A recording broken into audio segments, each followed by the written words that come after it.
The story begins during the renovation of an old house, when some laborers discover a dried-up corpse of a woman inside a wall. Everyone is left stunned at the sight. As soon as the news spreads, the police and journalists arrive at the scene. But then, a drunk man who saw the news suddenly started acting insane. At first, he begins screaming loudly, and then suddenly takes his own life. This incident shocks everyone. The government realizes that something strange is going on in the building. So, a renowned summoner woman is called in. As soon as she steps into the building, she senses that an evil spirit is trapped there, what locals refer to as a wandering spirit. These spirits linger in the place where they died and survive by feeding off the energy of the living. The summoner begins a special ritual, but as she chants mantras and sprinkles blood, an unknown force strikes back at her. She realizes that these spirits are not ordinary. She then enters a deep meditative state to fight the spirits spiritually. During this, she finds a book in the building dated back to 1990. Just as she is about to read it, several invisible hands surround her and force her to attack herself. With her last breath, she tears out a page from the book and drops it. After that, the building becomes completely deserted, and people fear going near it. For years, the building remains abandoned, until one day a young man named Do-jin arrives there. Do-jin is the same boy who is the son of the woman. He wanted to know the real reason behind his mother's death. One day, he finds the same torn page left by his mother. He realizes that there's a secret hidden in that list, something his mother wanted to protect at the end of her life. To uncover this mystery, Do-jin enters that building on New Year's Eve, as it is the only time when the portal between the world of spirits and humans opens. He writes a protective spell on the door so that evil spirits cannot escape, and then enters the building. On the wall, he sees some strange and eerie drawings. Do-jin ignores them and climbs to the upper part of the building. On the third floor, he finds an old room, which used to be the manager's office. According to some reports, in the year 1990, a manager named Sun killed several people, and their spirits still wander that place. Do-jin finds an old file and recognizes that the torn page his mother had was part of this file. The date on it was September 1990. Do-jin feels he's now very close to the truth. As soon as he looks at the list from September 1990, he notices that the people listed on it are special. He starts looking carefully. Suddenly, he hears a sound outside, like someone dragging a shovel. Do-jin realizes something strange is out there, perhaps a spirit. He quickly hides in a nearby cupboard. The story then shifts to 1996, when three friends, Wonjae, Taehoon, and Hyang, go to the same building in search of adventure. To prove their bravery, they write in big letters on the wall, "There are spirits here." This is the same sentence Do-jin had seen on the wall earlier. After that, the three of them reach the terrace. Their goal was to see the mysterious red moon, which is said to be visible only from that building. It is also said that on the same night, a portal to the spirit's world opens. They wanted to record all of this on camera. As time passed, Hye-young started to feel that all of it was just a lie. But then Taehoon discovers something. The moon cannot be seen with the naked eye. It is only visible through the camera. Hye-young doesn't believe it, but as soon as she looks through the camera, she realizes the truth. All three of them became very excited, but suddenly the door behind them shuts on its own. Taehoon runs to open it, but no matter what, it won't budge. Then Hye-young comes and with a light push, the door opens. Teasing Wonjae, she says that he's lost all his strength out of fear. As soon as the door opens, a cold breeze rushes in. Without thinking much, they start moving downstairs. On the way, Hye-young feels someone breathing on her neck. At first, she thinks her friends are joking, but when she looks closely, no one is there. Only the old paper layers on the wall are rustling. Taehoon gets even more scared. He says that the room is completely sealed and air shouldn't be able to come in. All three of them get goosebumps. Wonjae is so scared he can't even speak because he sees a shadow standing behind Hye-young in the camera. Taehoon and Wonjae run away in fear, and Hye-young yells after them, asking why they left her alone. She doesn't feel anything strange and instead gets angry at her friends.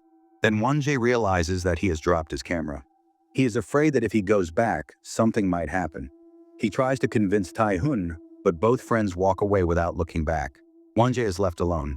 He starts wondering whether he should go or not. Suddenly, strange sounds start echoing in his ears, and he is transported by some unknown force directly in front of Hyung. Hyung is shocked.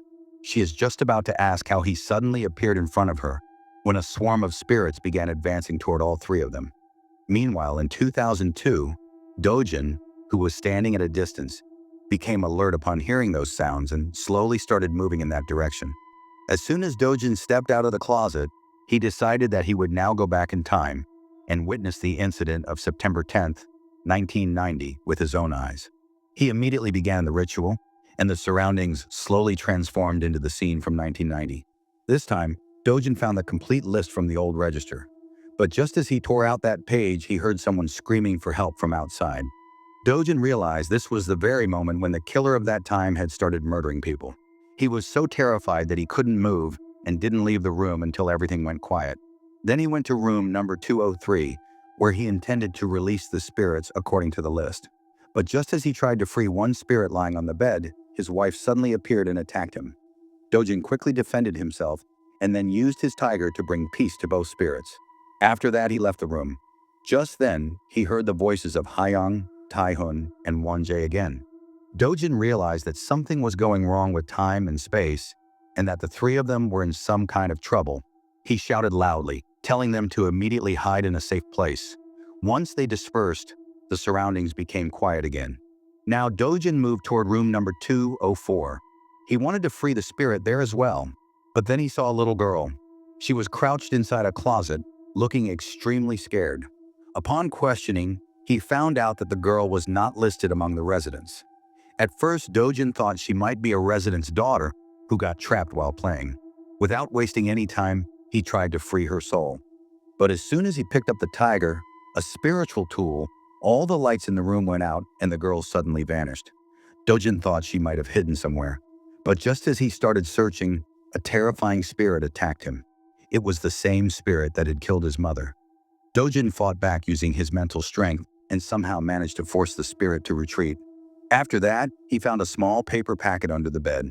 It was a missing girl's notice, and the photo was of the same girl who had just disappeared. Do-jin was now certain that the girl was no ordinary spirit, but before he could do anything to find her, the killer spirit of the building attacked him. Do-jin couldn't fight back and was about to lose consciousness when suddenly a bell-like sound echoed. It was the sound of his mother's divine device, which saved his life. When he regained consciousness, the killer spirit had vanished. But Do-jin knew this was only a temporary relief. The killer was still a threat to others. He was about to take action when suddenly the girl appeared again and started urging him to leave the place. He hesitated at first, but remembering his past experiences, he let go of his ego and agreed. While passing through the stairs, his hand hit the wall, leaving a bloodstain there. Something he didn't even feel. The girl took him back to room 204 and told him the truth. Her name was Yunamin, and she suffered from a mental illness. When Do-jin saw that the man had already left, he pulled out the key hidden under his seat. He thought getting out would be easy now. But just then, the iron rod in his pocket fell to the ground. The sound caught Won-jae's attention. Do-jin hoped Tae-hun would help him, but without even looking back, Tae-hun ran away and even tried to shut the door behind him. Seeing this broke Hyang's heart. She couldn't believe her own companions could be so selfish. She stood in front of the door, and just then, Do-jin suddenly arrived and kicked Tae-hun hard, throwing him away. After that, the three of them set off again through the terrifying path. As they walked, Tae-hun began acting strangely, as if someone else's spirit had taken over him. He wrote on the wall, "There are many spirits here." Seeing this, Do-jin found it strange. He thought, if this was the year 2002, then this line should have already been written on the wall. Why is it being written now? He asked Hyang what the date was, and upon hearing the answer, the ground slipped from under his feet. It was 1996, which meant the Hyang standing in front of him was no longer alive. She was a spirit. Without wasting time, Do-jin took out his dagger and tried to give her peace. Hyang didn't believe it at first, but when blood started dripping from her eyes, she too began to understand the truth. But then she remembered something. A spirit had said that if Do-jin died, she could live again. Upon hearing this, Hyang attacked Do-jin. A fierce fight broke out between the two. Just then, Won-jae arrived. He had also heard the same thing, and now he wanted to kill Hyung too. Then he lunged at Do-jin. In self-defense, Do-jin struck back. All three were badly injured. Do-jin tried to escape to save his life, but just then, Won-jae grabbed his neck. Before he could do anything more, Ha-young intervened and killed Won-jae. Finally, that day came back to Ha-young's memory. It was actually Won-jae who had killed Ha-young and Tae-hoon to save himself. This time, Ha-young avenged her death. Now Ha-young approached Do-jin. She no longer wanted to be an enemy of any spirit, nor did she want to remain lost. She asked Do-jin to give her peace. Do-jin agreed. But just as he was about to release Ha-young's soul with his dagger, a terrifying spirit appeared. Do-jin realized that chasing after it was now useless. He couldn't do anything, and with that, he returned to the past once again. This time, it was the year 2002. But something was strange. No matter which door he opened, he always ended up back inside the same building. Eventually, he understood. He had died too. The protective charms he had used had now become a curse for him, and now, as a spirit, he could never leave the building. And with that, today's story ends here. Suggest me the next movie you want me to recap. Subscribe to this channel for more horror stories like this.